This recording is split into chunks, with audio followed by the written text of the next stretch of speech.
ఈ సీఈఓ తన ఉద్యోగులందరినీ సాక్స్ తీసి ఈ హీల్స్ వేసుకోమని చెప్తాడు. ఎవరికైతే ఈ హీల్స్ సరిగ్గా సరిపోతాయో వాళ్ళని సీఈఓ పెళ్లి చేసుకుంటానని చెప్తాడు. కానీ ఎంతమంది ప్రయత్నించినా సరే ఎవరికీ ఈ హీల్స్ సెట్ అవ్వవు. అయితే ఈ అమ్మాయి ఎలా అయినా సరే సీఈఓ భార్య అవ్వాలని బలవంతంగా ఆ హీల్స్ ఎక్కించుకుంటుంది. అలాగే నాకు ఇవి సరిపోయాయి అని చెప్తుంది.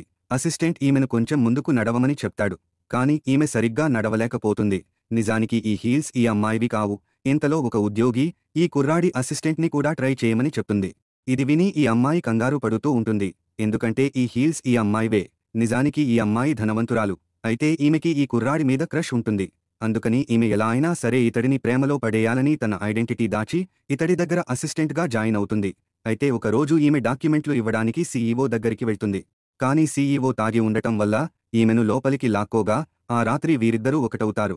మరుసటి రోజు ఈ అమ్మాయి నిద్ర లేవగానే రాత్రి జరిగింది గుర్తు చేసుకుని సిగ్గుతో అక్కడి నుండి సీక్రెట్గా వెళ్ళిపోతుంది.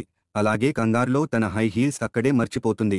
అలాగే ఈ కుర్రాడు బెడ్పై ఉన్న రక్తపు మరకలు చూశాక ఆ అమ్మాయి వర్జిన్ అని గుర్తిస్తాడు.